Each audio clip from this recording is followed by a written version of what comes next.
I'm not second because I'm not.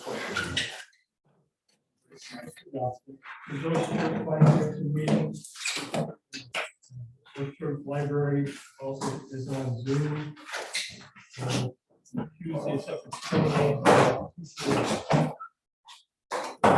roll call. Frank? Here. Richard? Here. Rich? Here. Tanya? Here. Eleanor is not going to join us. I'm David Burkert. Eleanor is sick, so do I have a motion to excuse Eleanor? Motion to excuse Eleanor. I second. Okay, do I have a motion to approve the meeting agenda? So moved. Let me catch up. Second.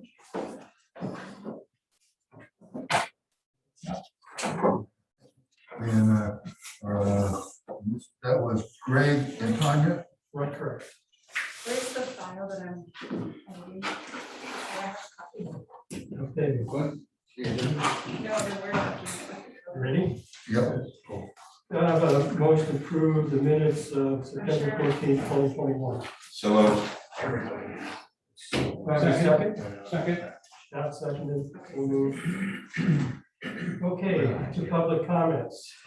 Are there any public comments? I don't know if it will, Marlene, I don't know if it will affect anything that you're doing today, but last night at the council meeting, they laid out what zones are going to be allowed for homeless services. And it was B1, 2, 3, which is the 3 business districts, R5, R7, R8, R9, which are the high density multifamily. So like I said, I don't know if that's anything to do with what you're doing today, just thought I'd let you know. Our 5, 7, 9. And it sounded as though it was almost a placeholder that they might be updating that in a future meeting. Right. You want to rattle those codes up to me?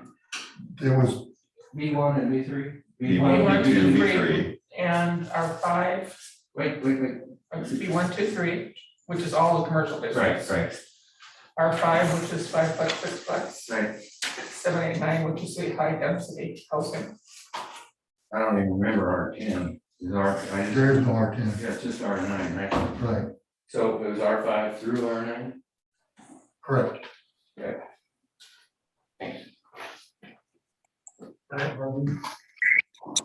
Andy, do you have anything? No. We have anybody on, Yes. So Don Williams, do you have a public comment?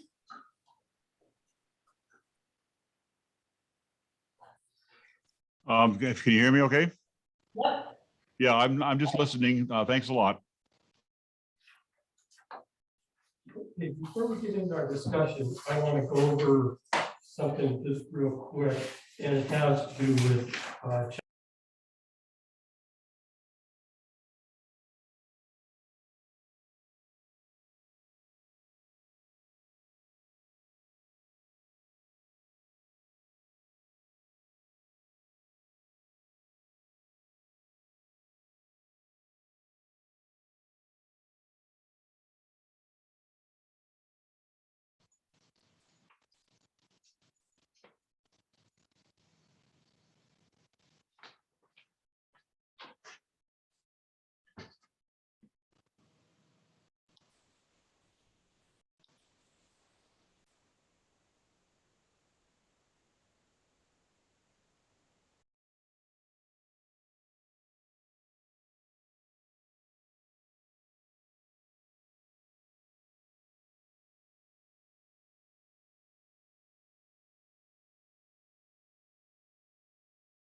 Pyramid zoning at the top of the list, so as things come up today that we think warrant extra consideration, by the planning commission, we're gonna go back to that list. But keep in mind that we're in an official comment period right now. So the public has what, 30 days to provide us with comments on the comp plan. And that's why, I've got these lists up here, is to try to capture those. And at the end of each day, we'll go back over those and see if we have enough information to adopt, or if we're going to reject a comment, we'll say, why are we rejecting it? And like we did at the last meeting, we may just come up with different language that we want to propose. And the two things that we came up with different language for at the last meeting was, it's in the notes here, it's in the briefing package that went out today for the briefing package.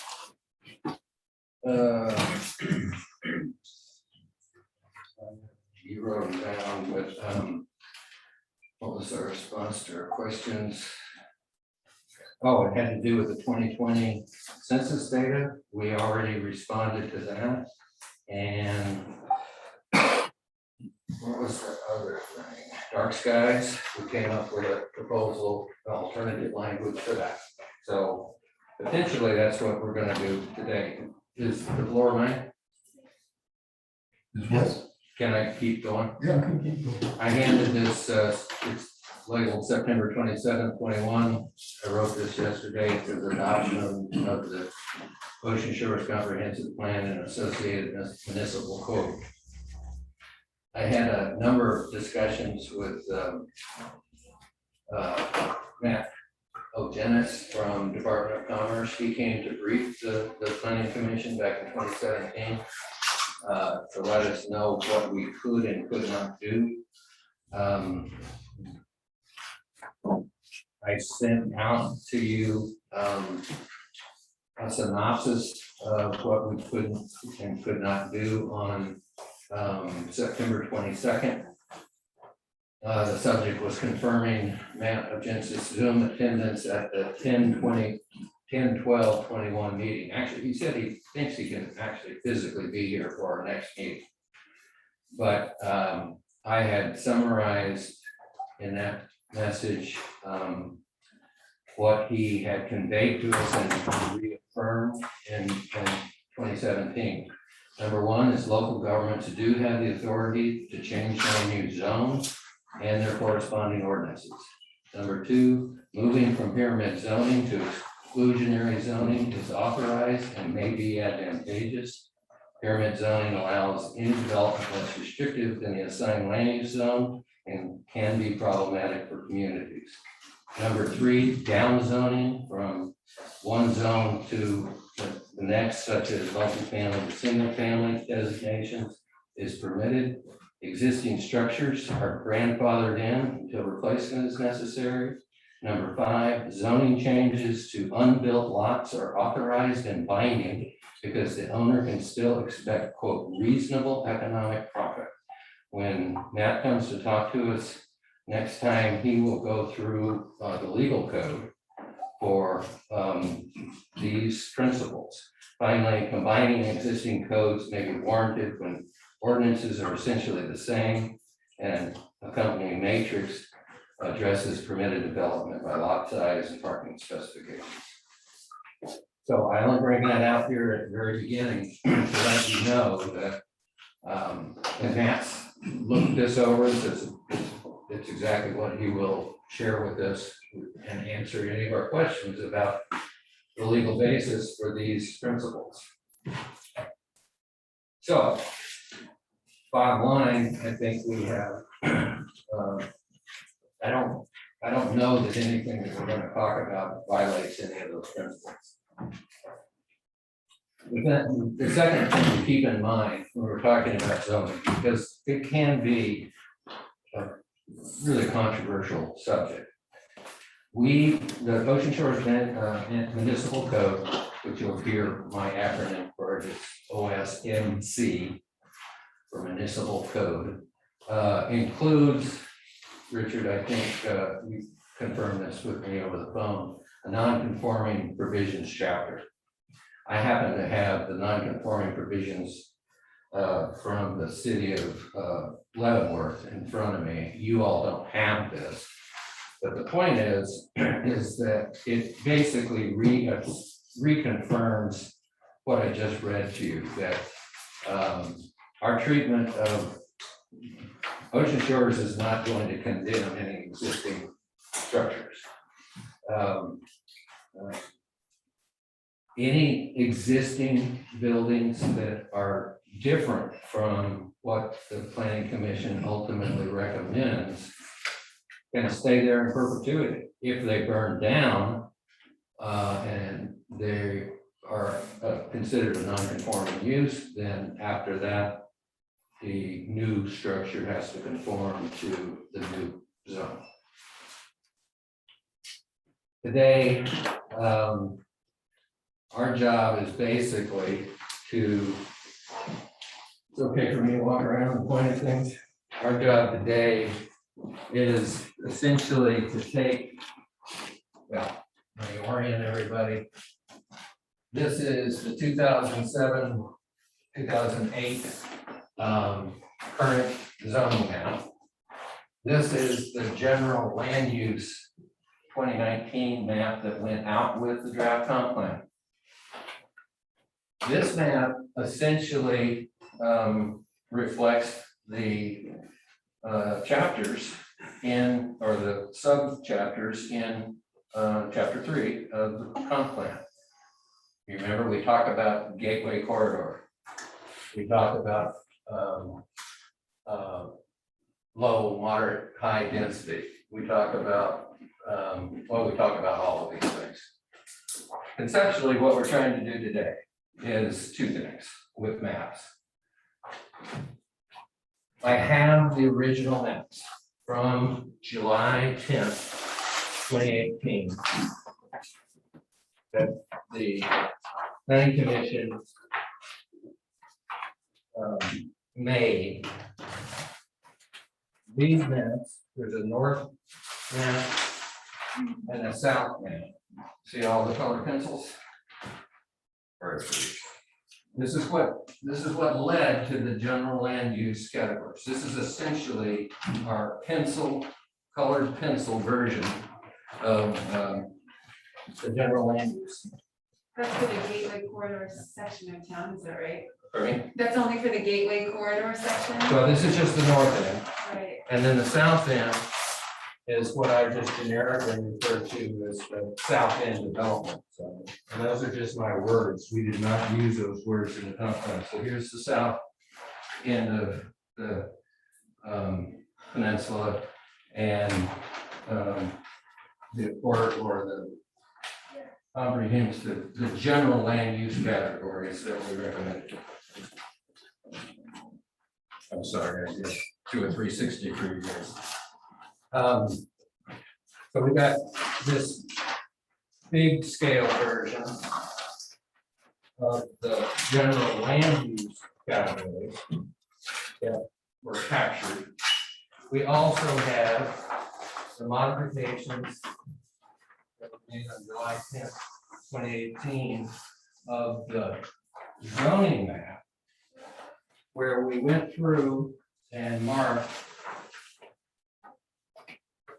4 different,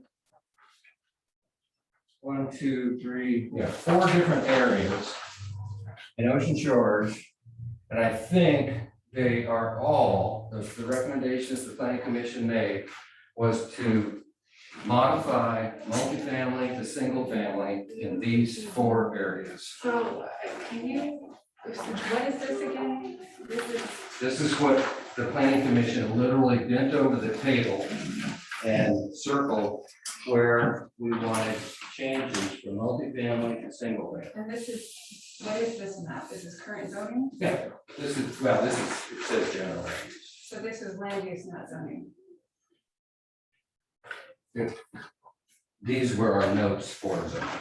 even though it says land use designations, but these are obviously not the 14 codes or 14 Land use. zone, but that was the intent. Okay, Okay, and this was how we recorded that. Those changes, I don't know if those zoning changes actually showed up. If we recorded them on these big scale ones. We use this to deal with the general land use categories. so what I'm seeing here is everything is changed it to from a higher density to a single family. Okay. Every one of them, they're the same. So.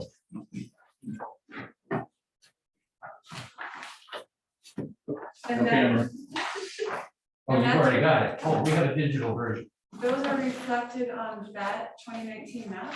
Pardon me? Are those changes on that map? No, they're not. Oh, They're not. so they were not carried forward.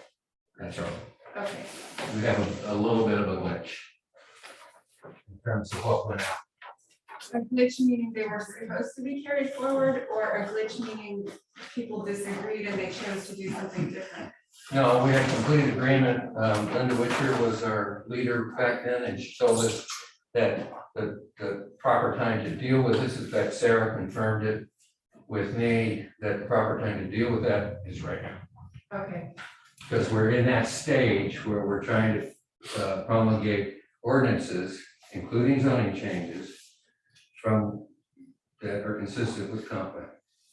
So a comment I offer on downgrading those zones from multi to single family. And understand, whatever the planning commission decides, I'm perfectly okay with. I just want us to consider that those are existing multifamily. Multifamily, in my perception of zoning, is the most viable route to more affordable housing. Now, the market actually dictates whether or not that apartment or multiplex is affordable or not. That's not this discussion. If we downgrade those zones, then it becomes very difficult to upgrade them back to multifamily in the future. And so the thing I think is worth considering is, does it really serve the interest of Ocean Shores to change those from multifamily to single family? And I don't know. I just offer that out. I think it's worth discussing. And in my mind, for example, Pat, you have more experience much more experience about zoning than I have. But I think all of you have more experience than I have. And I'm just throwing that comment out. Is it worth downgrading or not? And whatever the decision is, I'm great with it. Or did they, as you were downgrading some lots, did you have a net zero No. effect? So you No. literally, we took away multifamily and we didn't add it into another area. That's correct. The Okay. reason we did that was because when you read in chapter 4, the next chapter, based on the 2020 data that we built, checked the whole comp plan on, our population projections, including our discussion about affordable housing, did not indicate that we had a problem. And I offer one more comment. Last week I drove through those 4 neighborhoods, and there are many undeveloped properties in each of those neighborhoods. The predominant layer of those neighborhoods is single family, but each of those neighborhoods also have multifamily dwellings. And anybody who bought in that neighborhood bought knowing that it was at that time zoned for multifamily. And I just throw that out. It's part of the thinking process. And that's all I've got to say on the subject. I concur. Is there a comparative map? Is there a map that says this is what we have, this is what we don't, this is what we're proposing? No, I asked, again, I asked Marshall about our ability to do exactly what you just asked, where we could essentially have, and Richard and I have talked about it, there are some programs out there that can do it where they would show you what the net difference is, by using layers. And so the technology is there to do it. Yeah. We just haven't tapped into it. So again, I'll offer the comment, there is a free Microsoft program called Paint.net that handles layers, and it makes layers relatively easy because I tried to layer and GIMP is another program. GIMP is complicated. Paint.net is simple, and Paint lets you grab the corners and stretch the overlay so that it fits the underlay. If it's useful, I'm offering to try to take the time and make that overlay fit. I lost motivation when I was trying to do it because it became challenging.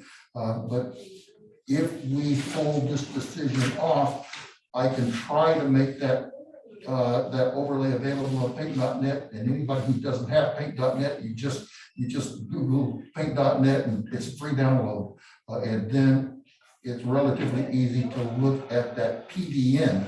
It's a file name .pdn, and then you can flip that overlay up and down yourself. It may take some minor tutoring to do that. It would take a lot of tutoring for me. Once you open the program, it's actually pretty simple, and I can talk you through it, but I have a problem setting up a printer still. Okay, Yes, okay. Marshall can do the existing. I'm sorry, So, Pat asked me if this is available on AutoCAD, and the city does have the plotters. They just don't have the translucent overlay that would really help. The Mylar. The Mylar. So, you know, should we proceed in deciding that we need additional information that's relevant right now, based on what Dan and I have reviewed, and we've reviewed a lot. Dan, Richard, and I have spent an awful lot of time on this. This is part of what the PC recommended back in 2018, and right now we're saying we don't want to make fundamental changes to the draft comprehensive plan until we get through the public comment period. So if this is going to continue to hang us up, I will put it on the list of things that we want to follow up on. But I'll So I just want to take off where you started. I know the pain that you all went through with the comp plan, and I understand the good intentions behind what you just talked about and trying to help with the zoning. But this day and age, I see two things. One, I don't know how we can ever talk about reducing the ability to have more affordable housing. And if this was a reorganization where we didn't have a net loss, then we could have some justifications, but have a net loss of multi-housing would be ridiculous. But forget that. There's no way in heck our boss, the city council, would support us, in my opinion, in reducing the amount of opportunities for affordable housing. Let me insert a little bit here. My memory's right. I just remember that. It's hard for me yesterday, so I'm not going to after it. But when we went through it, we talked a lot about multi-family dwellings. And at that point in time, there were virtually no new buildings being built, period. And so that was our kind of our thought pattern. I think if we can get the overlay and look at it, we're going to find there's still a lot of multifamily lots available. And so did we take too much away? I don't know at this point, but that was the thought pattern. They're not being built anyways. So let's put it into something that people will actually build. So real quickly, maybe to expedite this, if we have the existing, and if we have the proposal, just put them up next to each other, that would be probably a good enough comparison to get us to where we need to be. And then at some point in time, it'd be nice to physically know exactly how many multifamily lots we're losing by doing this. If it's 10, if it's 300, if it's 500, then we have a quantifiable number to know where we are, and is that really going to make an impact? Yeah, I think we need to know how many multifamily lots, period, that are vacant at this point. And then what would be the number if we did? Yep. well, What we got now, what we would have. Oh, Yes, I agree with that. I offer two comments, and the first is we can take the large map that Greg just showed us, and we can count the lots. There's not that many. There's 30 or 40 lots in all combined, all of those zones. Maybe there's 70, I don't know. I didn't count them. So that's one way to do that. In addition, I did scan and make a PDF copy of that map that Greg just showed us with the proposed reduced those zones. And it takes a click of the button to email that to Sarah, who could share it to the rest of us. And then you have this size map, but you can look at it, and on your screen, you can blow it up as big as you want. If you guys can send me that, I can plot that. This is already out there. Sarah just had it up. And when Marshall, what's the word, copied it for us, he already copied it. Okay. And it got sent out. And a minute ago, Sarah had it up, so it's in our package. There it is. So everybody can look at this, see the map, it's a small scale on your computer. But I wrote down what y'all are recommending, that we come up with the actual number of affected lots. We also come up with the number of remaining multifamily.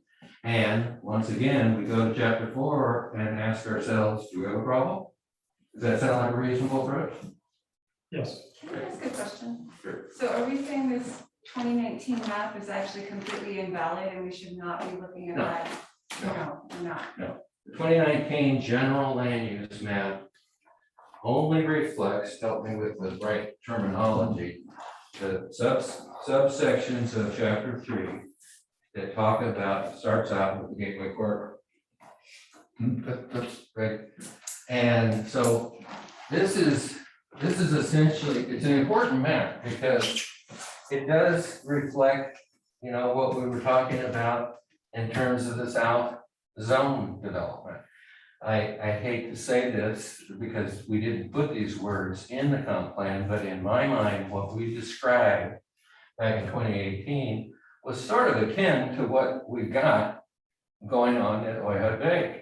It's sort of akin to some of our imaginations about what goes on at Seabrook. It's meant to be a mixed use, retail, residential, commercial district. Just like the Gateway is essentially those same kind of character. So the sections of that map that are not reflective of the intent are the sections that show multifamily? So if you showed us this map that you walked around with and you said these were supposed to be taken from multifamily to single family, that did not get translated onto that map. No, and Linda's explanation for that was because she anticipated that it's at this point that we could implement or affect those changes as we talk about the ordinances. She had made a clear distinction about keeping us focused on the big picture for the comp plan. It's a 20-year vision from 30,000 feet or maybe 10,000 feet. And she recognized and helped us accept that, because a lot of us wanted to get into the weeds. But she basically said, no, you deal with these zoning changes and zoning ordinances as the second step after that we get approval, meaning to go ahead from the city council. That's where we're at. so can I maybe get up on the map and help clarify? Then you can all see this. And what I want to point out, it's not really that big of a change. And on this map, which we can all see better, it is this area here along North Razor Plan. It's this area here, and I forgot the name of that street, but that's close to, what is it, the little pond. Perkins Pond. Perkins Pond. It's this area right over here. In my memory is correct, it's either this area or this area, I don't remember. It's like just look at those and guesstimate. There's 25 or 30 lots there, there are 15 or 20 lots there. There's another 12 or 15 lots there, and most of them are along Razor Plan. It's not that many lots, And I remember that discussion back in 2018, and at the time, it made perfectly good sense. But with our explosive growth, and I'm taking us farther into the weeds than I think that we need to go. It's just, does it need to be reconsidered or not? Does making that change need to be reconsidered or not? And I think I need to shut up. Well, there's one other area, it's just a small one. Right here, Gunderson. Right. I thought I pointed that one out. I It's thought- just a little area, Right. but it is certainly occupying a vast resources in the city right now, trying to deal with the hearing examiner's determination that because the existing zoning map shows it as multifamily, even though in 2018, the planning commission recommended changing it to single family. The hearing examiner said, sorry, until you promulgate the ordinances and the zoning changes that are consistent with the comp plan, the intent of the planning commission, it stands. And right now, that's a fair number of city resources are trying to resolve the issue there. The backstory to that is somebody applied to put a triplex there that they're gonna condominiumize and sell. So, and then the neighbors got to fit over it, so that's where that came from. So I've written down enough, I think, that, I mean, you guys have given some pretty specific marching orders.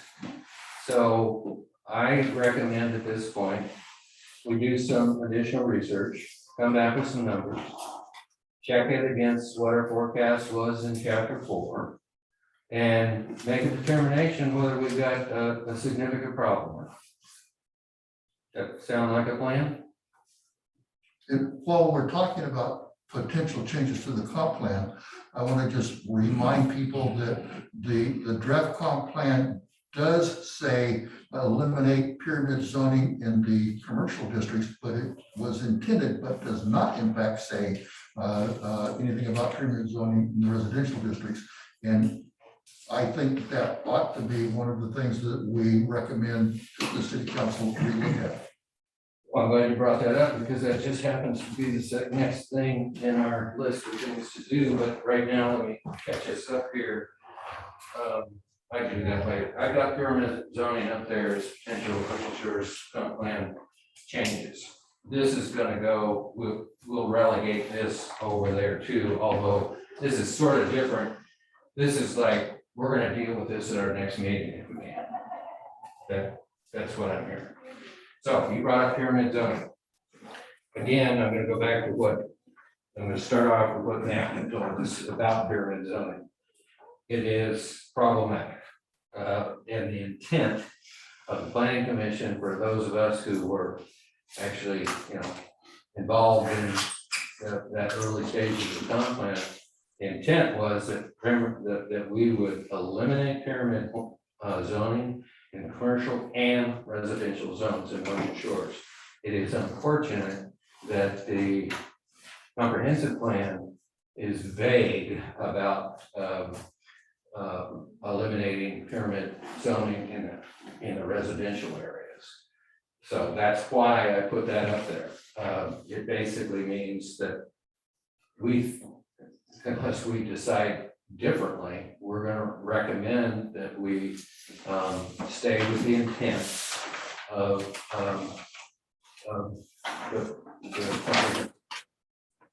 the intent was to eliminate everything. So again, if I can comment on that intent, and I think that intent is a very valid intent. My understanding is that this homeless ordinance that the state is mandating we obey, that if there are, I'm not sure how to say this correctly, the the less pyramid zoning there are, then the more restrictive the homeless code can legitimately be made to make sure that potential homeless shelters in fact go where the city says that they are best served the city at, rather than just willy-nilly throughout. I missed that. What? I didn't, I And lost the train there. well, pyramid zoning in the residential neighborhoods is counterproductive. If and the homeless, That's your opinion. that's the opinion that I have read from multiple sources. That it's counterproductive to The do away with? No, having pyramid Oh, zoning in okay, residential okay. is counterproductive. Sure. Another thought about pyramid zoning is if we eliminate pyramid zoning in the residential districts, it simplifies, it takes pages out of the existing chapter, Title 17 ordinance, because each one of those lower zones takes lines of text to describe them in that chapter. Let me make sure that everybody, the way that the Ocean Shores Municipal Code is written, its titles is the major heading. So Title 17 is zoning, and I don't remember what Title 18 or Title 15 is, but all those are titles. And then under the titles is all of those chapters. So Chapter 17.020.030 is a subchapter. And I stress that because just understanding whether, when we're talking about a title or a chapter in the discussion, if that definition is clear in all of our heads, it makes the discussion more focused. Well, I'm going to say emphatically, having been, well, at today's meeting, the oldest serving, not the oldest serving, the longest serving member of the planning commission, and Eleanor is the longest serving member. But there's no question what the planning commission's intent was. Exactly. I mean, it's sort of a slam dunk. And again, we had the benefit of having Matt come in and talk to us about not just pyramid zoning, but the implications of making these kinds of zoning changes. So I'm gonna, since Eleanor's not here, Dan was involved. I was there. You I was there involved, for Mr. Genus. I was there for the with Linda Witcher when we talked about. right. Were you here when that came to? I don't remember him coming up, so I don't think so. Well, at any rate, you know, I'm kind of the corporate memory for purposes of today's meeting. Well, Dan is too. Well, I forget when you came on. Year after you. But anyway, so I put it up there because, you know, I think in essence, we sort of screwed up in terms of doing our due diligence of reviewing the language in the comp plan and missed the fact that the statement that we had about pyramid zoning was clear about commercial, eliminating it in commercial, but was not clear about eliminating it in residential, but that was the intent of the planning. So, to understand what happened, I remember clearly that the pyramid zoning was, that the planning commission said, let's do away with pyramid zoning in residential. And what I'm almost positive happened is that in the many edits of the draft comprehensive plan before it went to city council, that somehow an edit brought that line off. But in one of the earlier drafts, I'm certain that the planning commission said, let's eliminate pyramid zoning in residential. And I fully support that idea. I have a question. So, single family, obviously self-explanatory, moderate density, is that going R2 to R5? You're getting ahead. Oh, sorry, okay, We'll get to that. okay. Let me go, keep going through the agenda, again, the September 27th, I'm sort of reading through this. So before we get too much farther, I want to, again, we'll see in this paper, and this will become part of the record. Sarah will incorporate this in her notes. But I have this 1, 2, 3, 4, 5. These are my words about essentially that general land use map. The significant, I want to call them districts. I call them divisions, but the city of Ocean Shores has already got, I don't know if they're on this map. They're not on this. Yeah, they are. You can see them underneath.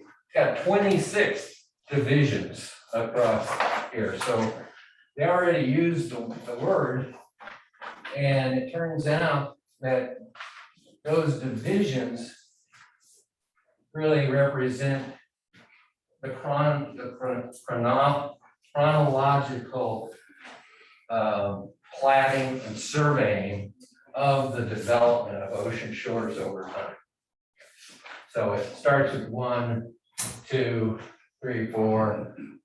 3 is the golf course, and eventually it gets up to where's 26, 20, I don't remember where they're all at. But anyway, the point of the story is that the term of division has already been used. So I would like to, we need to refer to these as categories, even though the comp plan doesn't use that term, categories, or call them districts. So what I wrote down was these 1 through 5 was my own words about what the intent of the planning commission was about these broad districts.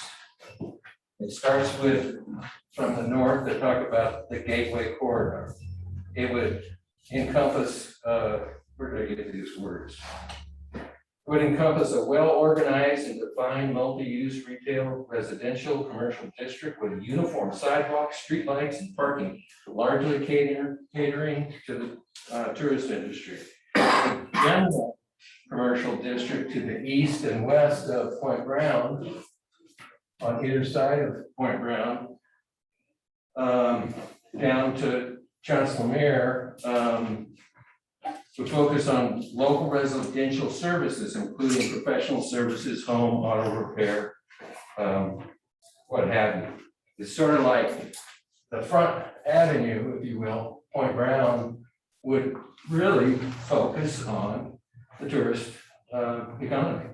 And the streets to the east and to the west, in an ideal situation, would be more focused on the people that live here year-round.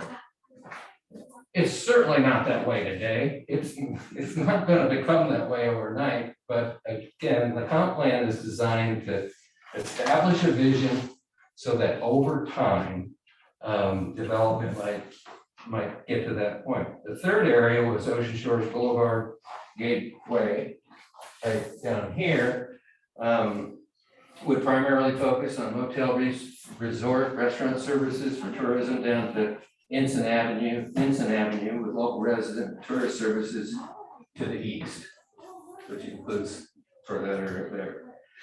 Generally, the northeast section of Ocean Shores up here would continue to be available for residential, mobile, and manufactured homes. While very generally everything from Chancellor south to Tonkin would be residential based on existing development patterns. A number of existing multifamily designations were also recommended to become single family. Number 5, very generally, everything south of Tonkin.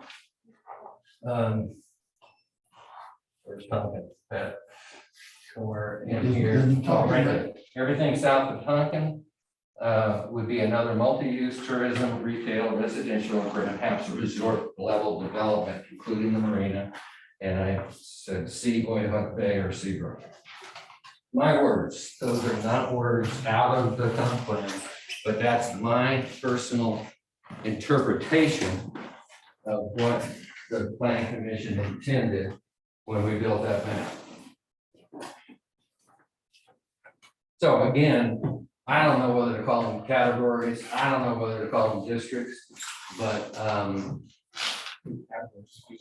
categories, Categories. categories it is. So our job today is fairly simple, using that word categories. Our job is to conceptually overlay that category map on top of this zoning.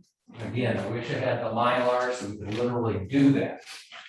But imagine that we did have a clear piece that we can overlay, and we would read what Richard has helped us with. He created a tool that was in our briefing package that went out today. We would zoom through, if you will, the overlay and say, okay, what does that affect over here? And what changes to the existing code, the existing municipal code, would we have to make to incorporate the vision? Everybody tracking with me? It's not a very difficult exercise, mainly because of the tool that Richard put together that went out in our briefing package with the agenda. He literally took all the comprehensive plan elements, and then he shows us where the actual, which codes in the existing code insurance management or municipal code are affected by that language. I mean, it's not, we don't get in, we didn't reprint all of the zoning laws. We do have them in other tools that he has. So we want to read for example, Gateway Corridor, figure out, okay, what does that mean in terms of modifications to the underlying zones? We have also, Richard has worked his tail off to produce a number of, I think, very useful tools. But basically, he's come down to making recommendations about, where's my pencil, about combining these zones. So we technically, the least we have to do is overlay this on top of this and tell the city council what changes in the existing code do we need to make these two things compatible with each other, consistent.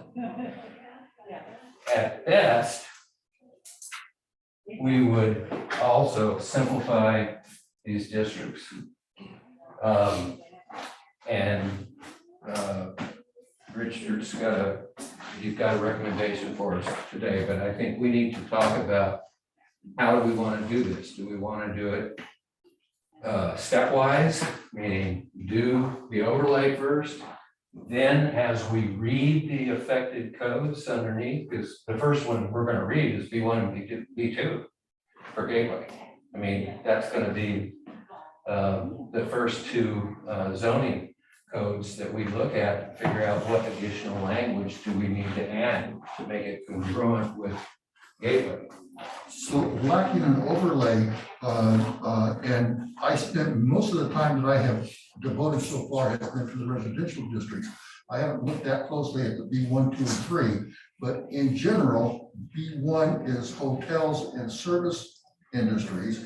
In general, B3 is a resort tourist industry, and B2 is lumber yards and car washes and auto repair facilities.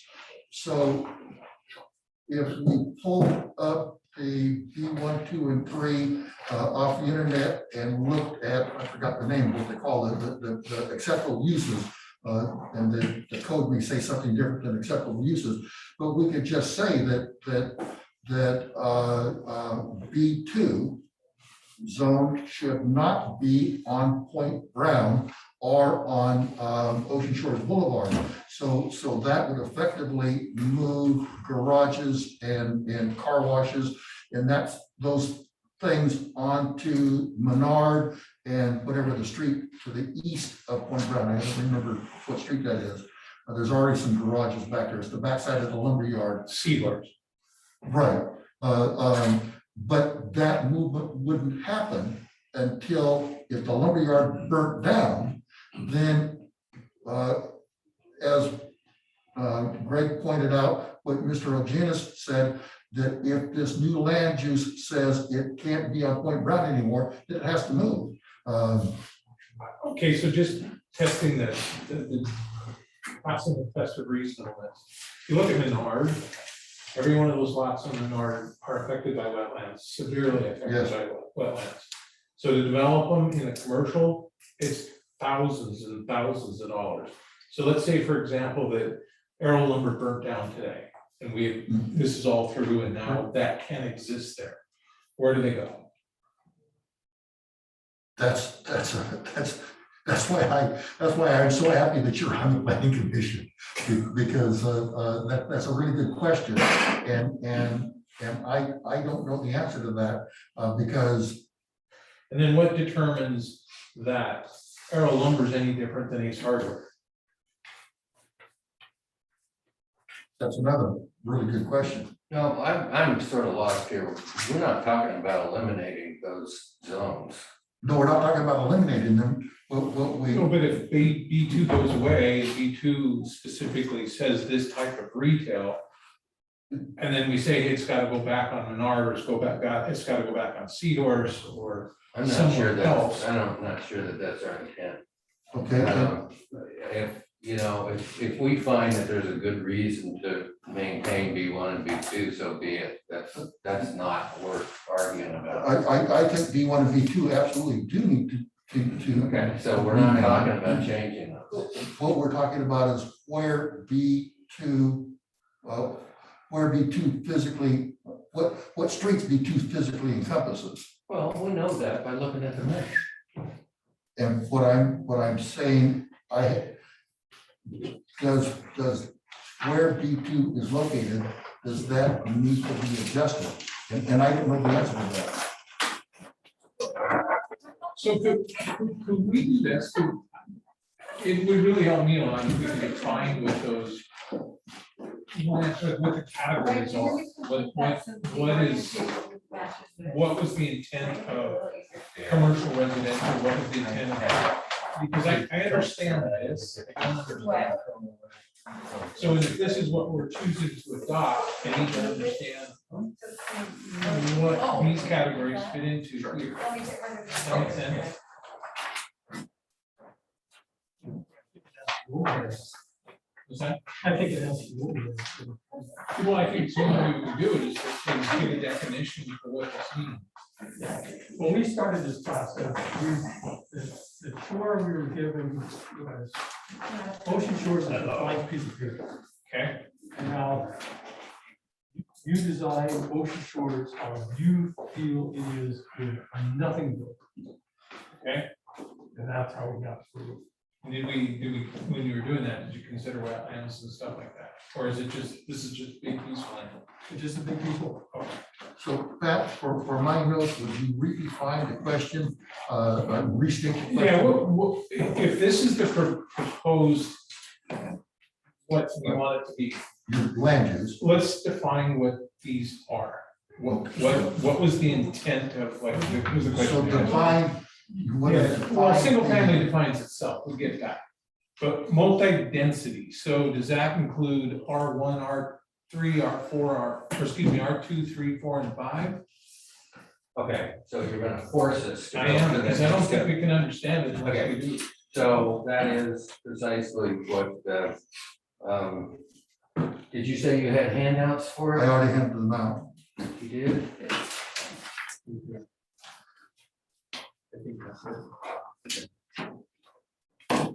So, basically, Yeah. this handout that says Title 17 recommendations proposes down under item 3, actually, why don't you just take us through this? I can explain it, but you maybe we're talking about not only doing some combinations, but because of the repetitive nature of the existing code, it's repeated time and time and time and time again for 11 different zones. And so what Richard's done is drawn all that common language out and is proposing a subchapter that deals with all of those provisions that apply to everything that follows. So that's kind of what number 2 is about. Number 3 is focused on residential.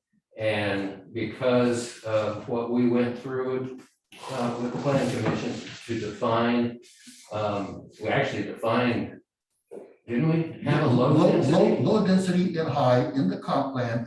Low density is 6 dwelling structure lots per acre. Which is basically 7,200 square feet. And then medium density is 24 dwelling structures per acre, and high density is 60 dwelling structures per acre.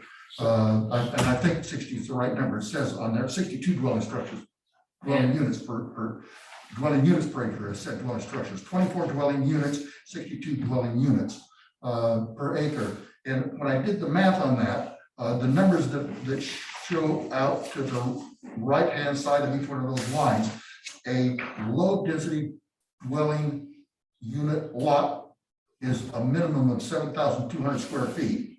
A medium-density dwelling unit lot is 1,815 square feet.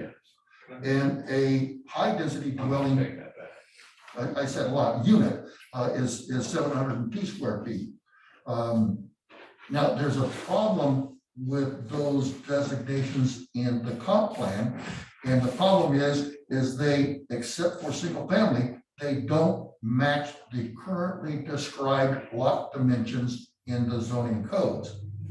There's the chart that you see as you go on down the page shows what for each category: single family, minimum lot size 7,200, duplex, minimum lot size is 8,000 square feet. That's in the existing code right now.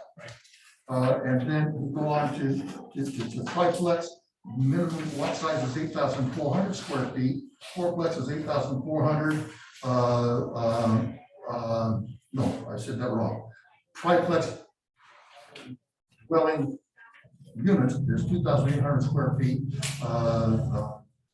which means that you would need an 8,400 square foot lot. I'm starting to repeat myself here. But if you look at that chart, it shows the first number there is the square feet per dwelling unit out of the existing code.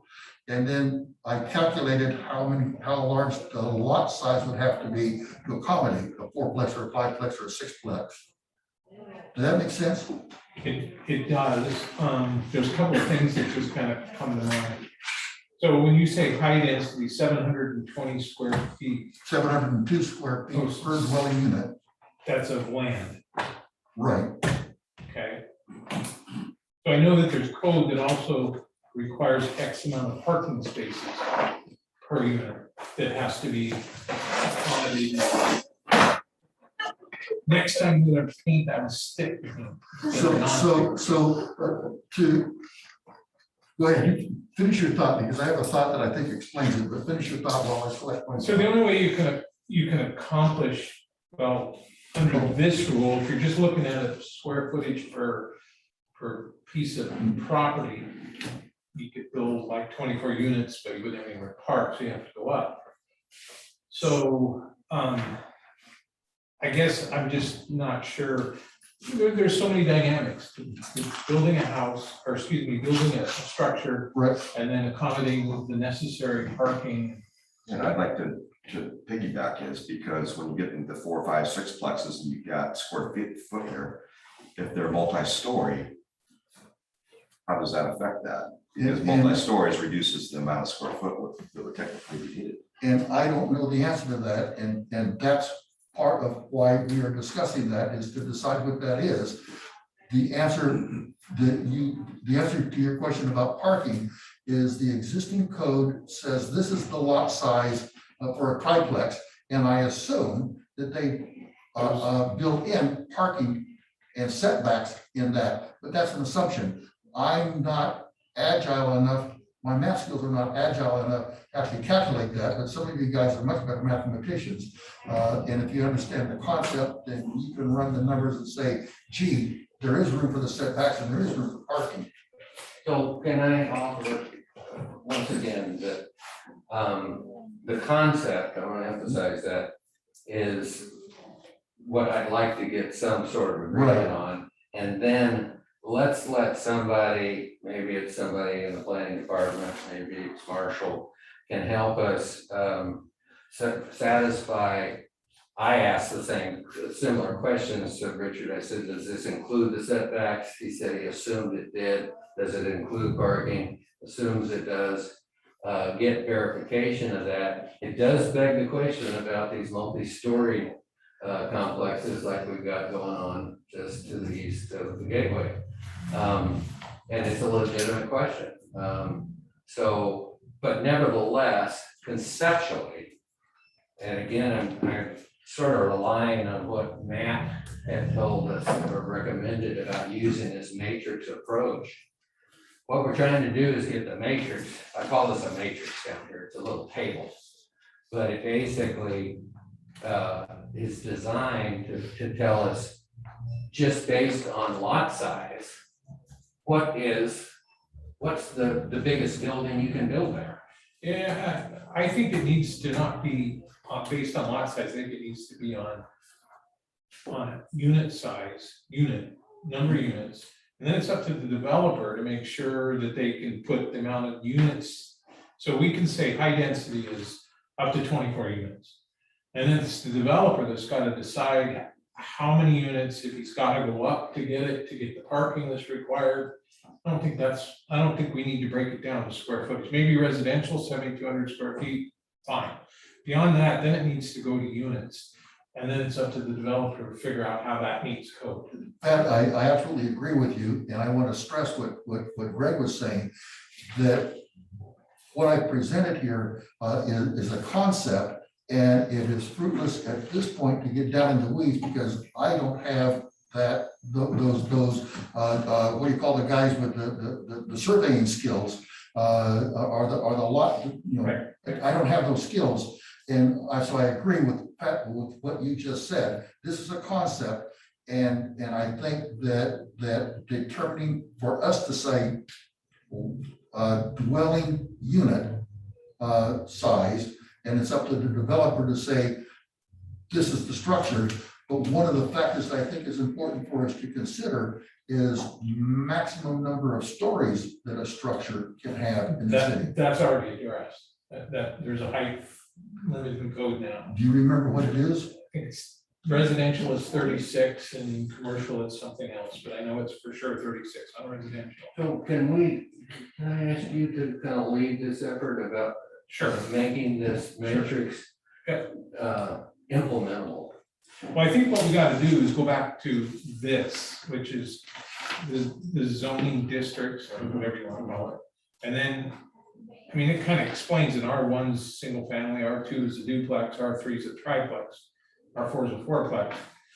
Then we just got to fit that into single family's already done, moderate density, what do we want to do? Do we want to go 2 to 5 and call it that? Well, Richard's already done that. So he's done these combinations. What we are fussing with is this matrix or table the best way to describe the relationship between density, that's what I'm hearing you say, and what's permitted. Can I ask a question? Richard, you've got in here, like on triplex, 2,800 square feet per dwelling unit. Is that what the code says? That's what the code says. Okay, then if you just take off the lot size, you're there.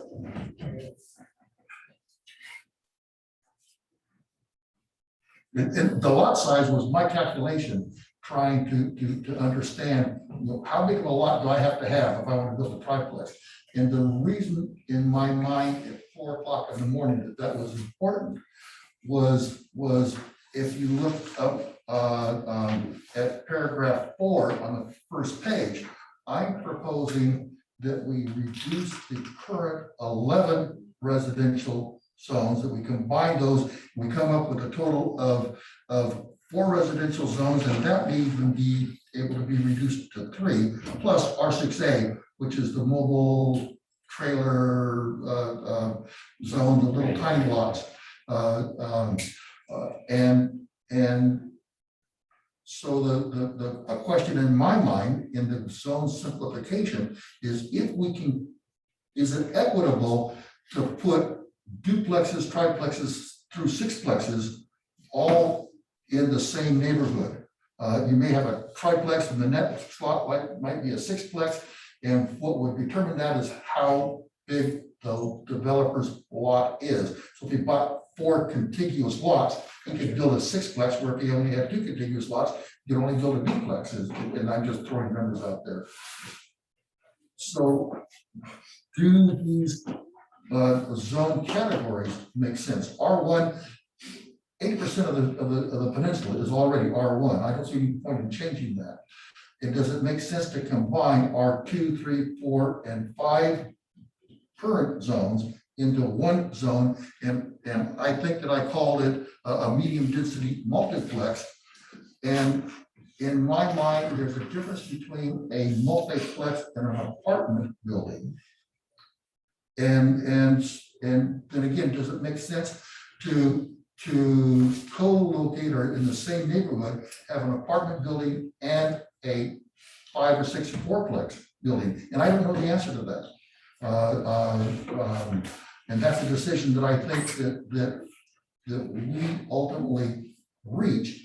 And if it does make sense to combine apartment / condos in the same neighborhood with a duplex or a triplex or a fiveplex, then this can be reduced even further and just call it a multi-use.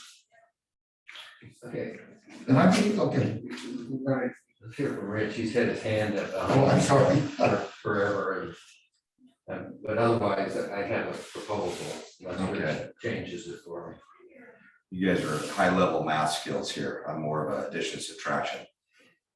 Sum up to me in a couple of words what it is we're actually trying to accomplish, because what scares me is that we're taking potentially money away from Mr. and Mrs. Citizen, because they have lots now that they bought, and we are potentially changing zoning on them. Potentially we are. No, not in this discussion. That it only applies to our recommendation to go multifamily to single. So let's keep that separate. Okay. All we're trying to do is what Pat just said.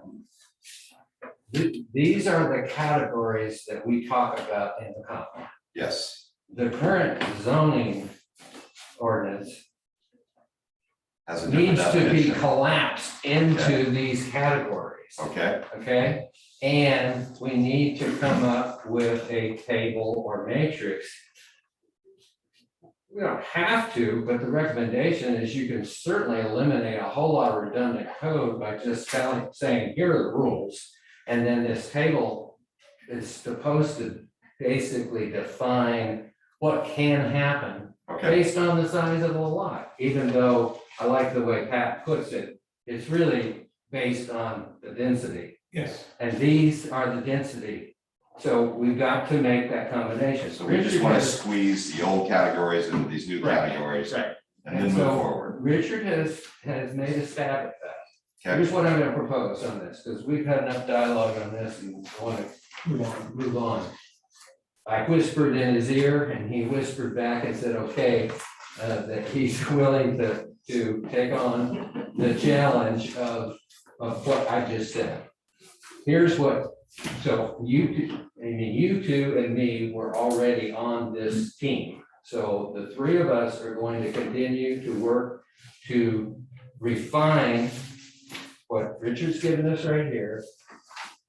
And because we're using Pat's Experience and practical knowledge, it's kind of a feasibility test to figure out what modifications would we make here that would work for a potential development. Okay, does that sound like a way to deal with it? That sounds perfect. And Okay. and Pat, I appreciate you taking on the brunt of that.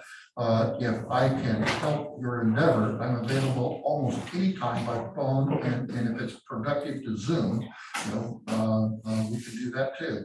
Or I can meet you over at OIHUD. I'm very flexible. I just think the approach, we need to take to a unit approach instead of a lot approach. It's up to the developer to decide, and the city to decide if they have enough land. If they have one lot and they want to go up, and they meet the parking requirements, then whatever it is, it is. I'm sorry. I was gonna say, do you believe that we have parking requirements right now for We do. multiplex? We do. We 100% do. Do you remember what it is? I mean, is it like I two spots? looked it up. It's 1.5 per unit. Okay, thanks. So, part of early this morning, I looked up I Googled, what is the average apartment size and what is the average condo size? The numbers actually surprised me a little bit. The average apartment size throughout America is 850 square feet, and the average condo size is 1,200 square feet. I think that those are significant numbers as we determine dwelling unit, the number of dwelling units per lot. I agree and disagree. I agree that in an altruistic world, that's true. But in an affordability housing world, there's a guy building triplexes out there right now that are like 500 square feet each unit. That he rents for like $850 a month. People can afford that. People that work at restaurants, that work at grocery stores, that work at services place, whether they make $15 an hour, they can afford that. If we restrict it so that it's 800 to 1,000 to 1,500 square feet, guess what? The developer's gonna want a ton more money for that. And so I think we need to be really careful that we put sizing into that. I agree that there needs to be some minimums, but we've got to be careful that if we just don't go off the industry standard, that it's 1,000 square feet, because that's just going to price everybody out of the game. And I didn't make myself clear. I was not saying that these should be the minimums. This is just a place to start as we calculate dwelling densities. And I absolutely agree with you that a 700 square foot dwelling, if you're a restaurant worker and it's $800 a month, that restaurant worker could probably afford that. And so I'm not at all suggesting that we should mandate minimum dwelling sizes. I lived on a sailboat for 11 years, and I never calculated the square foot because the sailboat's curved like this, but it wasn't very many. Right. And I was quite happy and comfortable. Yep. Okay, so you got a roof deck. You got a roof deck. Yes. Okay, I captured this, maybe I could have done a better job, but I just said the task is existing code to Ocean Shores comp plan densities. And when we go back through this, we're gonna assign our homework, and Pat and you and me are gonna work on this. So let's try to take another step forward. I have a question. Sure. If I can interrupt. Okay, so we are talking about just taking the land use categories on that 2019 map and assigning them categories out of our zoning, right? So we're just linking them up like a matrix. When this, Basically. Right. okay, so if we are fine with that and feel comfortable with that, would that decision then move forward into actual zoning changes for any of the lots in that map or in our zoning map? I don't know. I don't think that was the intent of the plan commission. We,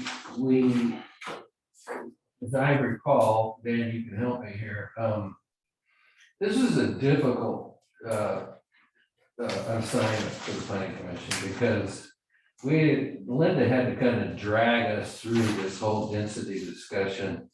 And, some of us have surveying background and some of us don't. And so it made intuitive sense to me, but to answer your question, what I'm trying to get to is, all we were doing was, if you look at the land use map, it has 11 different characterizations, if you will, of density.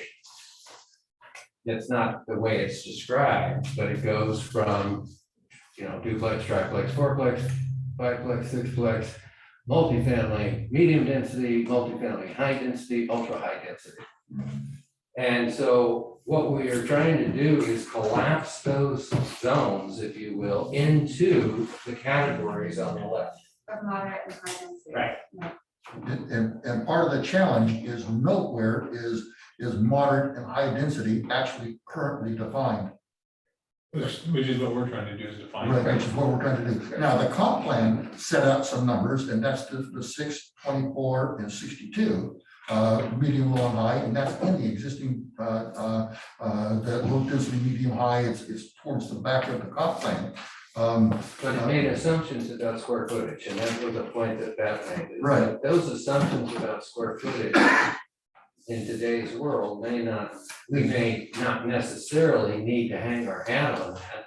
What I think dwelling unit is the word that, correct me if I'm wrong, that dwelling units per acre is really what we're trying to subscribe to. We don't want to violate that. That's what the existing code does. And all we're doing is collapsing the existing code. I'm trying to get back to Tanya's question. We're just trying to collapse it into 3 categories, at least for residential. Exactly. So walk me through this. Today, we have an R3. You can build a triplex. You can also build a duplex. You can also build a single family home. Only with permit zoning. But You can't do that. Today, yeah. that Today. exists. Yeah. So hypothetically, someone might recommend that we take that R3 today and put it to, Single? moderate density. Okay. Does that mean tomorrow, when this is now moderate density, may I build a duplex or a single family home? No. Right, it's whatever that number of units, dwelling units per acre is going to be the limiting factor. You won't for sure be able to build a single family home. So you can't go down. I mean, assuming that we're eliminating pyramid zoning. Whatever that density number is, and I'm perfectly confident we're gonna get there. That's gonna become prescriptive. So to take this one step further, as we look at all these different zones, go down to the jetty where that is high density, yet more than half that jetty is single family homes. So, They burn down, they cannot rebuild their home. yeah, that's essentially what it means. Well, is there an opportunity for a conditional use or a variance? Oh, yeah. Yeah, that's all. I mean, Roll the dice with the judge. that's why I went through the Leavenworth pages about what's called non-conforming uses. So it seems like there was some other part of that story that I wanted to reassure people with. So these are legitimate questions. I mean. And this is what scares me. Well, But I still understand I'm glad you're bringing them up. Yeah, I Because still you're not gonna understand. be the only one that asks it. Eventually, we're gonna have members of the public that ask exactly the same question. Right. You're gonna ask council. Huh? You're gonna ask And him. council. Yeah. Right. So it's good that we're having these discussions. I realize that we're not always all gonna be thrilled to death about the answer. But again, that's why we've got an expert who's gonna help us through it. So other than city staff, educate me on what the biggest issue is with pyramid zoning?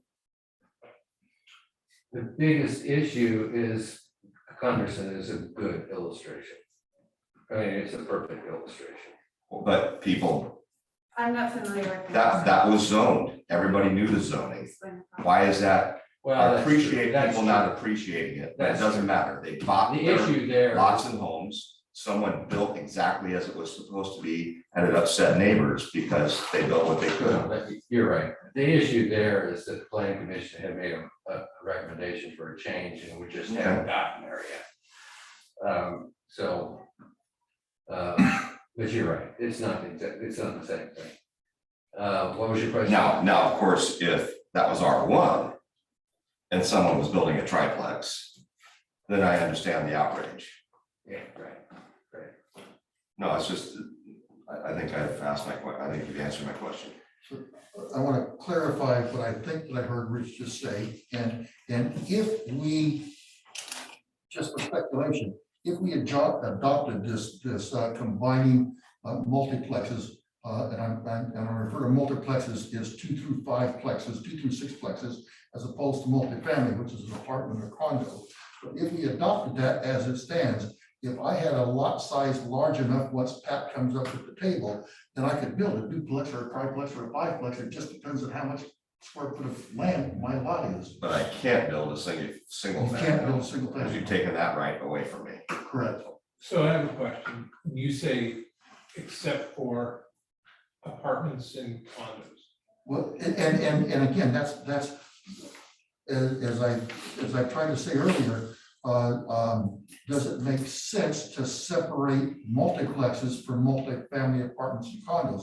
It may or may not make sense. I can see arguments for both. condos, yes, apartments, you could argue that there's 6 plexes of apartment. Right. So condos I get because that's individual ownership. Uh, And it has to have an association, all that put together, and it's not allowed now in R2 through 5, I don't believe. So I don't know that you'd want to put that moderate density anyway. So, but apartments, I think it's the same thing. 6plex is an apartment. and that makes sense to me. I just didn't want to presume that it makes sense to everybody else. Well, again, I think that's part of this assignment, right? Right. So can we move a step further? Sure, let's do it. Okay. I'm gonna propose that we use the attachment in the handout to try our hand with the very first item that I keep using as a reference, the gateway corridor, which affects B1 and B2, right? Correct. So I might need your help pulling up what we had in the, this is in our briefing package today. If you would pull up this page 3.2.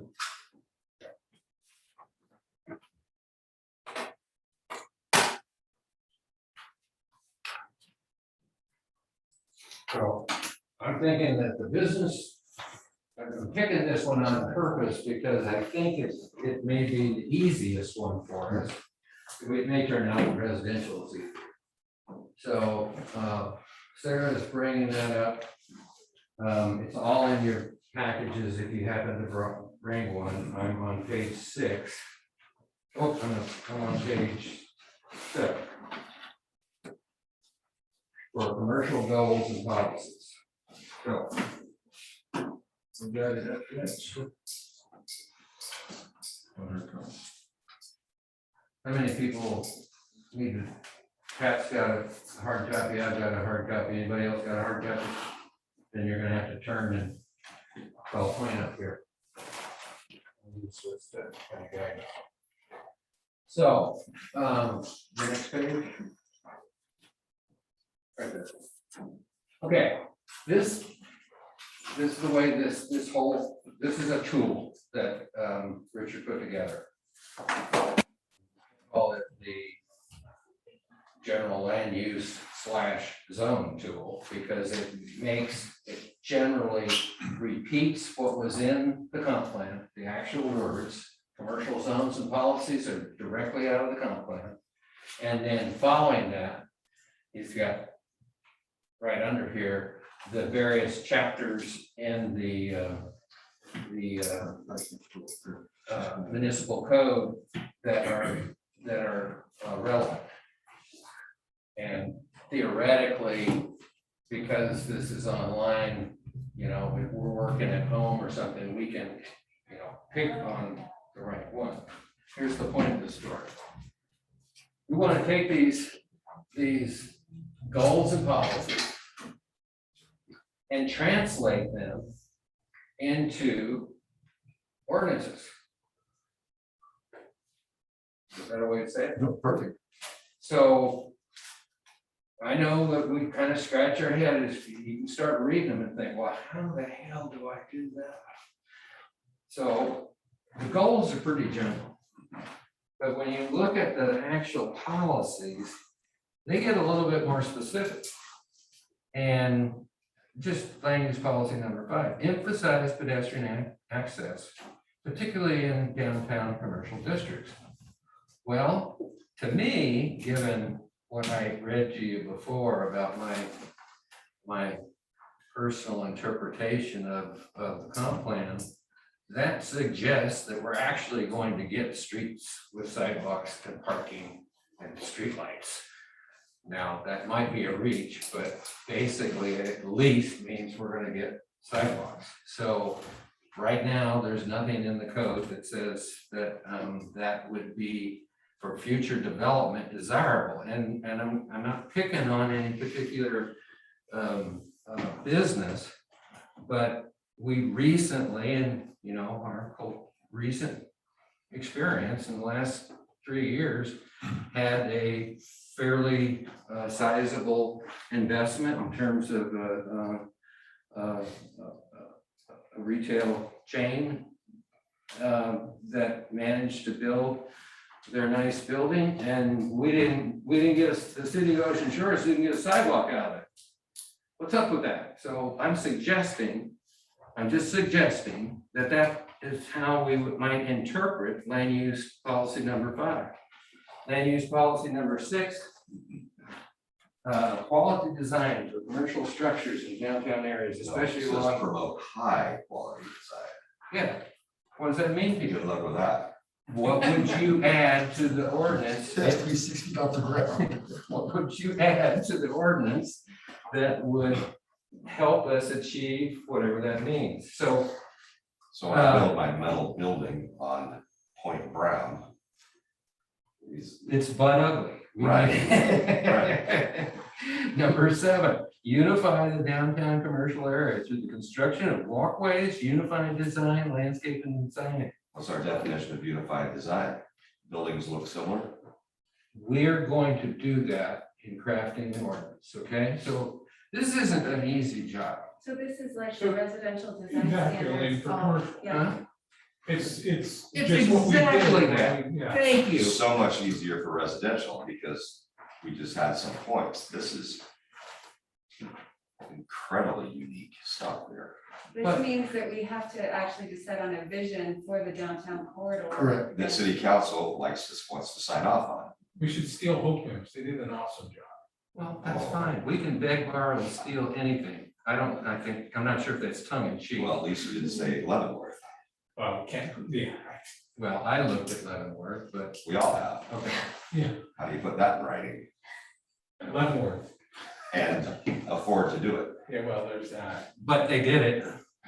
But over time? they did it over time. I just want to point out very quickly, that when I listed all of those chapters in blue, those are in fact active hyperlinks. But more significantly, I simply did a fuzzy search and I said what the search term was. Okay. And if landscaping came up in anywhere in the Ocean Shores Code, I included that in there. And so it made, it may not have, that specific code may not have any applicability. You need to decide that, but I thought it was only fair that I included all results of the search so that I didn't limit anybody else's creativity. Okay, let's talk about how we do this, because we're running out of time. And I think what I'm gonna recommend is that we each volunteer for a category. And that either working in pairs, no more than 3 people can work on a team, on a staff group. Category for land use from the 2019 list. Yes. Okay, So, I'm recommending that we, carve up the job. And between now and the next meeting, come back with our recommended language. Instead of going through this initially in a group. I'm not sure if it'll be productive, but that's just an idea. so you're saying take a category, one of those categories, and look at existing code and compare it to our comp plan goals and policies? Yes. Yeah, and And make draft code. a recommendation about what words would you add to the existing code to capture the essence of policy number 6. Promote high quality design for commercial structures in downtown areas, especially along major city entrance routes.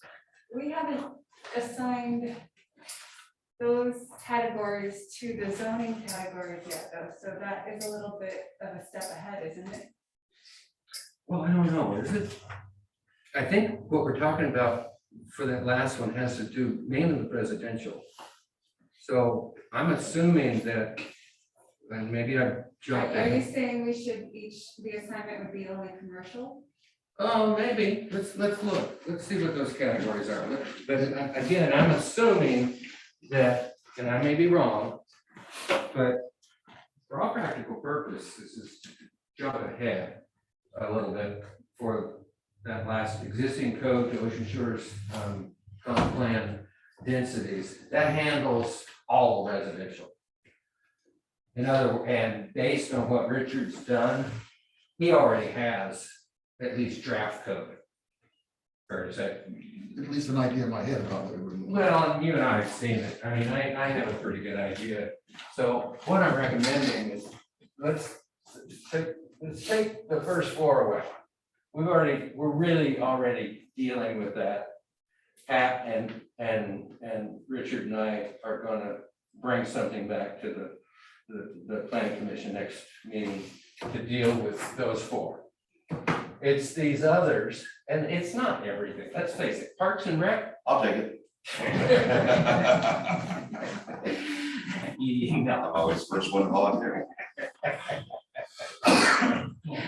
I don't expect Spoken like our a true politician. Mr. Judy. This is not Little premature. gonna be very difficult, is it, Parks and Rec? Parker Rec, the Well, it code depends. already approved. Yeah, it's not. Hey. So here's the challenge. General commercial, residential. I recommend that one group of people do commercial residential and gateway at the same time. Because, do you want to do it? No, I just have a suggestion. Okay. That was a volunteer. I saw it. I'll second that motion. And if I thought that I had the skill sets to do it, I would, but I don't. So if I were taking this thing on, I would hire a consultant / expert to do this. Because guys, we're carving out the path of what we want Ocean Shores to look like now and in the future. You maybe disagree with that? That's the intent. Yeah, so Yeah. I don't know that there's anybody sitting at these tables that have the expertise to really go through and look at our city, especially our corridor that anybody drives through those gates are gonna see. And what it looks, I mean, I kind of have an idea what I'd like to see, but I'm not an expert by any stretch. I just think And that, on top of that, we have city council that needs to be pleased with our end product, which means they need to be one of the stakeholders in this Right. part of the I mean, discussion. They're gonna get it, they're gonna get their chance. We need it, we're doing the staff work. well, Let but. me offer something. I understand. Mhm. It's challenging to me. But I want to emphasize that there's 2 review steps that still have to happen. One is exactly what Rich just brought up. It's got to go back to the city council. What happens after that? It goes to code publishing.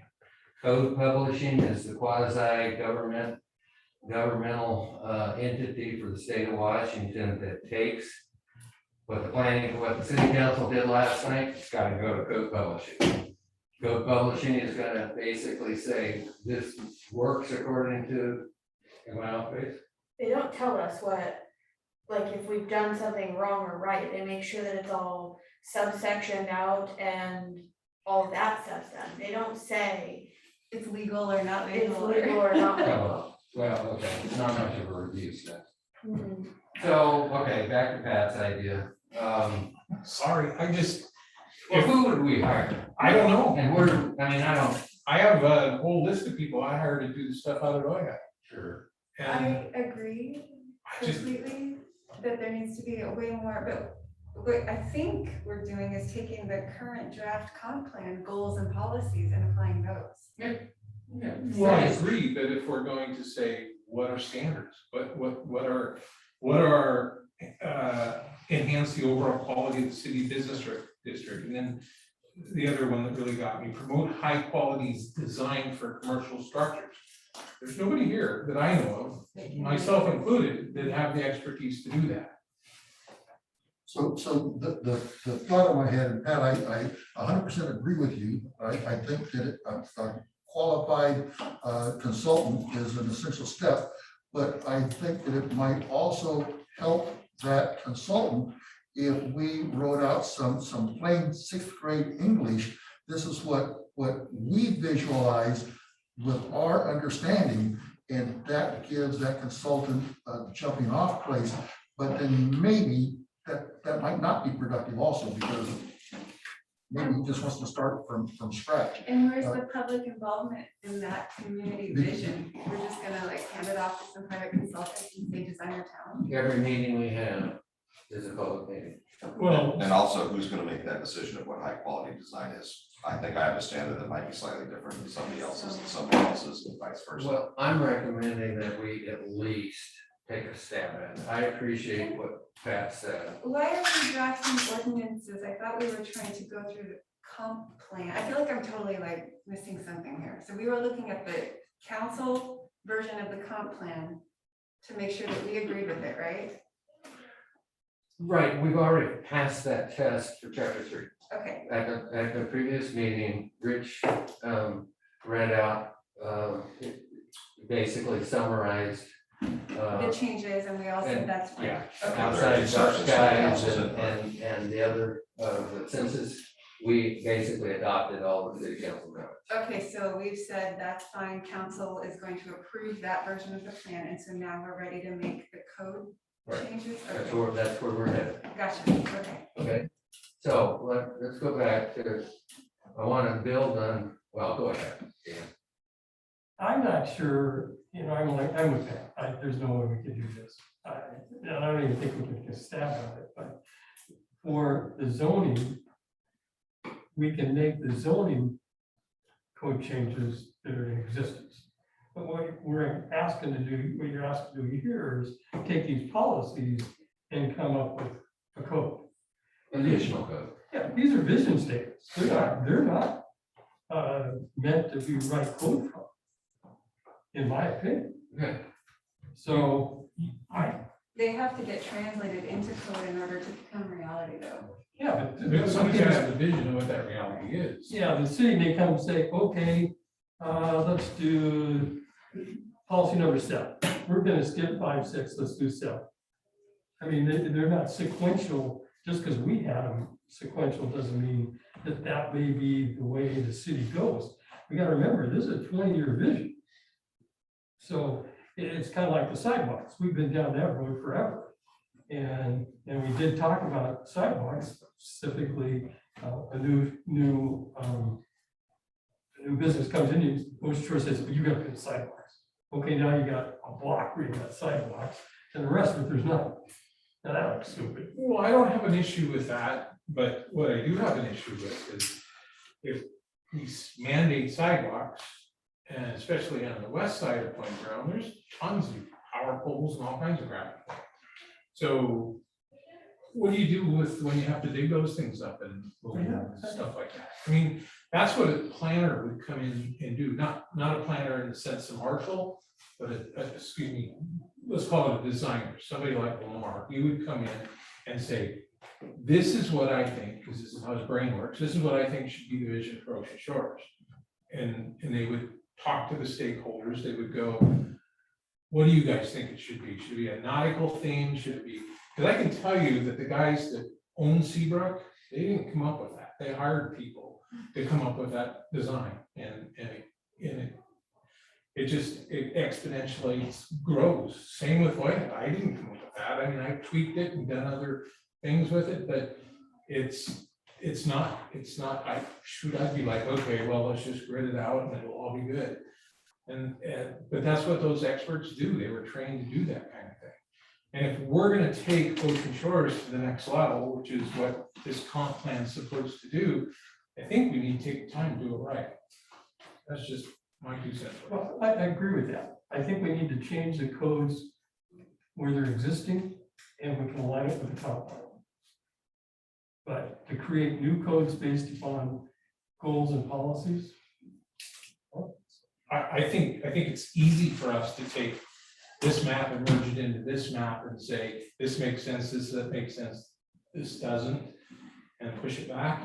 But as far as taking where Ocean Shores is gonna go, that shouldn't be us. So the comment that I would offer is almost every city council meeting, one council member or another talks about creating a downtown vision. And so the question I have is that a task that they reserve for themselves, or is that a task where the planning commission overlaps with the city council, or are we suggesting that we start a conversation about a vision and then the city council riffs on that vision? And again, I don't know the answer, but I absolutely agree that matching those goals and policies to specific code is over my head. What I do feel confident that we can do is to reduce the zoning codes, the R1 through PR2. We can address those. I think that's easy. And that's relatively easy. I have in my head, I have an idea of what that looks like until I actually start doing it. You know, I don't know how it would flesh out, but I see a path to do that. And I think it would actually only take a couple of solid days work to come back with that. Okay, I'm gonna propose that what you just said, we already have on the table, we've already got that. Right. So we all agree that we're gonna do that. So, and I've heard, I think the same thing from all of you, that this looks overwhelming. We need some expertise, or the city needs some expertise. I'm not sure it's the planning commission. So I'm gonna propose that what we are currently prepared to do at the next meeting in terms of, one, consolidating, or I'll just say consolidating the residential, merging, yeah. Effectively deals with everything that we're saying we can deal with to integrate the comp plan with the existing code.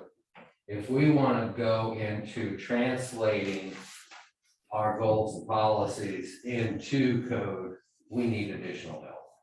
Is that what I'm hearing? Yes. Absolutely. So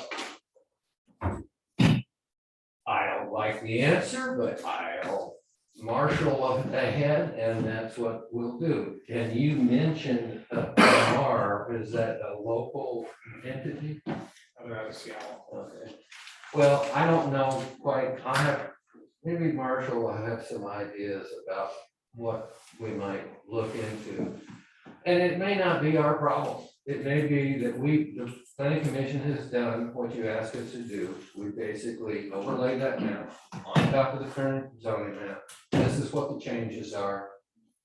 Here you go, city council. Let's try and do this. Let me see if I can put some ideas together on who the city may want to talk to.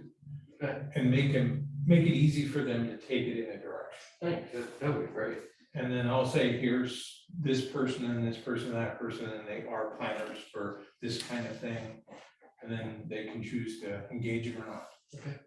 Well, there was, at least provide us with some additional information about just how challenging this is gonna be.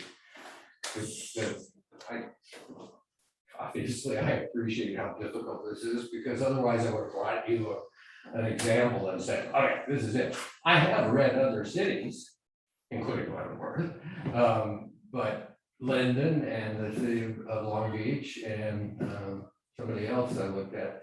And, you know, they have translated this kind of stuff, and it's not actually all that difficult. They kind of deal with it in just an opening paragraph on top, you know, that's inserted for chapter 17.14, just picking a code out as an example.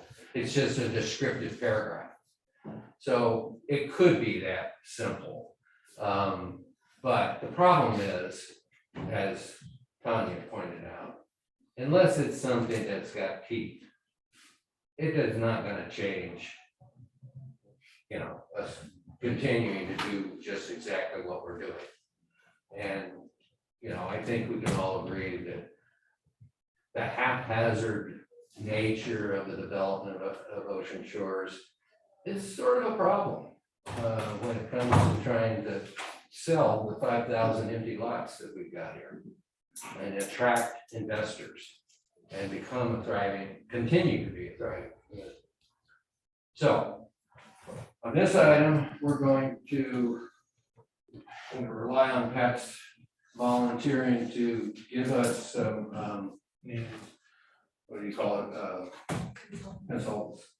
I am still stuck on this this idea of pyramid zoning versus altering land use, because if we get rid of pyramid zoning, then our decisions about altering land use are much different effects on the town than if we keep pyramid zoning. Correct.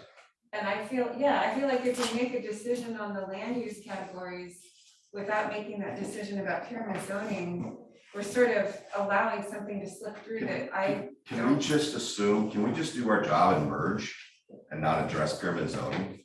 Let the city council address that?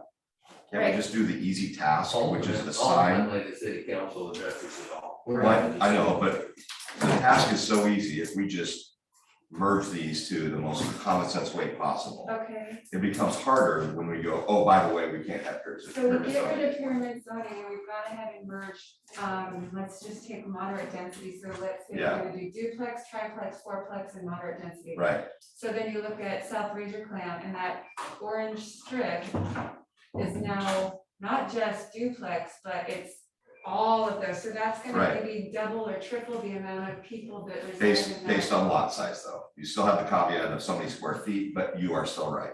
Because maybe they go, well, I'll go up 3 stories, I'll go up 36 feet. And I'll get my triplex in there because I'm gonna have one on each floor. And I'm fine with people scattering some large buildings around town. If you look at older communities that were built, turn of the century, they have multiple, like they've got a fourplex, they've got single family, they've got a commercial corridor that you can walk to. It's walkable, it's pleasant. There's nothing wrong with mixing it up in my mind. I'm very concerned about these strips, though. If we get rid of pyramid zoning, I'm very concerned about what that does to neighboring property values, to the road traffic in those communities. And I'm noticing that it's all primarily on the south end, and the high density is all right there at the south end of town. So now we've got 3, 4, 5, maybe, I don't know how many units you could fit in there, but we've got a lot more people that we're gonna have to try to evacuate in a tsunami. And we're putting them all at the farthest end of town. I want to throw one more thought about pyramid zoning. If we got rid of pyramid zoning and did no other changes to the existing code, and I had a 7,000 square foot, a 7,200 square foot lot, I couldn't build a duplex because the existing code would preclude that. The only thing that allows me to build a duplex is the fact that pyramids are allowed. So I said that wrong. I had an R3 zone Yes. that was 7,500 square feet. I could build a triplex, but I couldn't build a duplex. That's correct. But you wouldn't have enough land to build the triplex. No, the triplex, the land requirement for a triplex If I have to look at that chart again, this is an anomaly that I came across at some point in all the Yeah. hours that I have. I had the same figure, and I wrestled with that too, Oh. but we're gonna fix that. Right. So let's not go backwards, we're running out of time. We need to make clear on our assignments, and we still need to appoint the next secretary. Are we gonna go over number? chapter Oh, five? right. I can do Give that. us, give us your report on chapter 4. So I read thoroughly all the council comments on chapter 4. And I have to say, if we want to do this the same way, do it by exception. Was there anything that you saw on there that you thought was uncomfortable to you? My answer was, I didn't think that the council did anything that raised my eyebrows, especially on this one. Chapter 3, I had a few more notes. This one was, to me, a slam dunk with adopting council comments. Okay, that's good to hear. I mean, this, chapter 4 is a pretty important chapter. It really gets at the crux of affordable housing. They mostly did housekeeping things. Yeah. It So I'm sort of happy to hear that. So let's go back through our list. Next meeting, Matt's gonna be here. So next meeting, we're gonna have this discussion about pyramid zoning again. Let's see, who agreed to do this? Oh, we didn't actually assign this. So I'll work with Marshall on seeing what we can do to get the numbers for this, so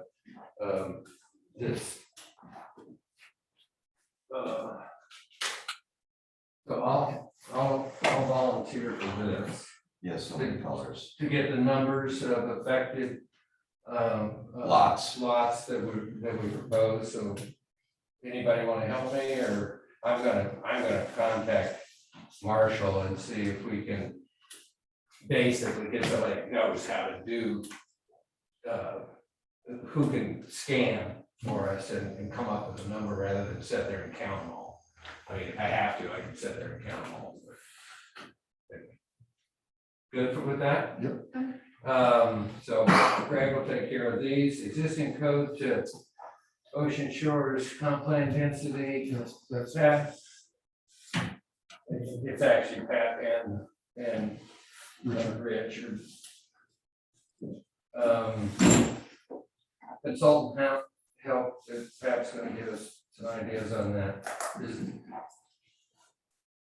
So next meeting. Yeah. Huh? Yeah. That's got homework. Well, You want me to do chapter 5? No, well, I know you don't, but I don't know, I don't wanna get too far ahead. Okay. I don't really know, Sarah, your experience. I'm guessing that most people wait until the very last day to bring their comments in. Do you think it's conceivable that we'll start getting public comments about the comp plan on a regular basis, or is it all gonna come at the end?